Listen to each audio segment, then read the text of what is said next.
Assalamualaikum warahmatullahi wabarakatuh. Jadi kami dari kelompok 7 akan menyampaikan materi kelompok kami mengenai landasan ekonomi mikro dalam ekonomi makro.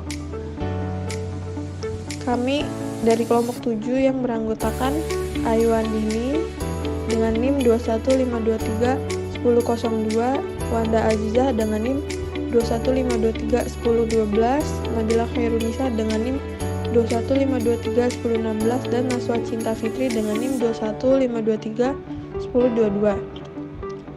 Lanjut ke materi. Jadi yang pertama, konsep konsumsi dalam pendapatan nasional. Konsumsi merupakan bagian yang mengambil peran besar dalam pendapatan domestik bruto atau PDB. Teori ekonomi makro menyatakan bahwa perilaku masyarakat membelanjakan sebagian pendapatannya untuk membeli sesuatu disebut pengeluaran konsumsi atau consumption expenditure. Menurut Mankiw 2007, keputusan konsumsi sangat penting untuk analisis jangka pendek karena peranannya dalam menentukan permintaan agregat dan memiliki peran penting dalam keputusan konsumsi jangka panjang dalam menentukan pertumbuhan ekonomi. Teori konsumsi John Maynard Keynes. Teori konsumsi Keynes diungkapkan pada tahun 1936 dalam bukunya yang berjudul The General Theory of Employment, Interest and Money. Teori konsumsi Keynes menjelaskan adanya hubungan antara pendapatan yang diterima saat ini dengan konsumsi yang dilakukan saat ini. Dengan kata lain, pendapatan yang dimiliki dalam suatu waktu tertentu akan mempengaruhi konsumsi yang akan dilakukan oleh manusia dalam waktu itu juga. Terdapat dua hal yang menjadi dasar teori konsumsi Keynes, antara lain, yang pertama, hubungan antara pendapatan disposable dan konsumsi.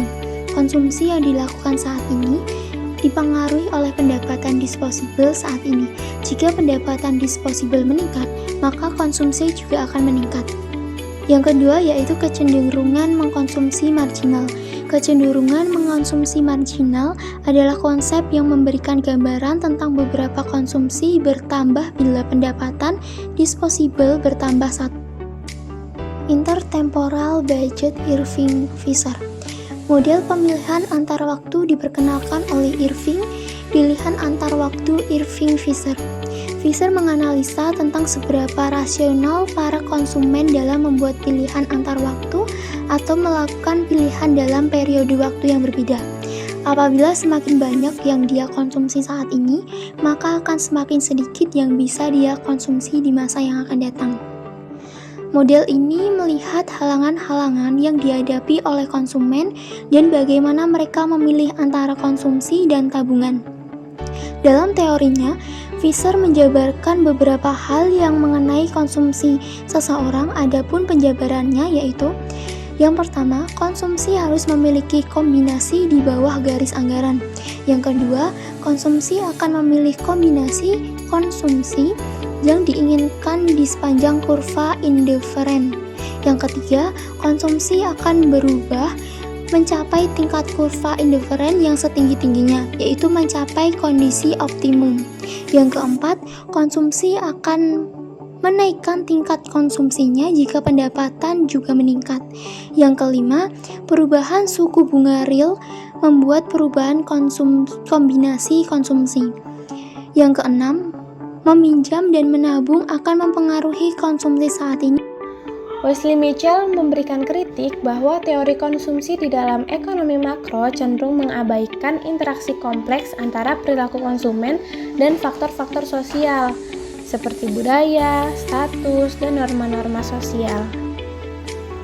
Kritik Mitchell ini memberikan pengaruh pada perkembangan teori konsumsi di dalam ekonomi makro.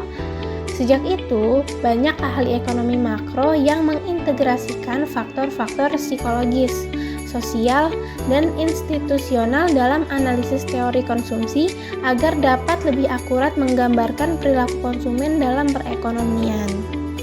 Hipotesis siklus hidup atau the life cycle hypothesis adalah sebuah teori ekonomi yang berkaitan dengan pengeluaran dan kebiasaan menabung masyarakat selama seumur hidup.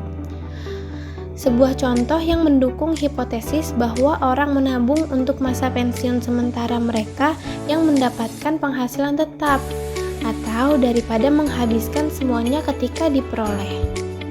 Sekian pemaparan materi tentang landasan ekonomi mikro dalam ekonomi makro. Kami dari kelompok 7 mengucapkan terima kasih. Kurang lebihnya mohon maaf. Wassalamualaikum warahmatullahi wabarakatuh.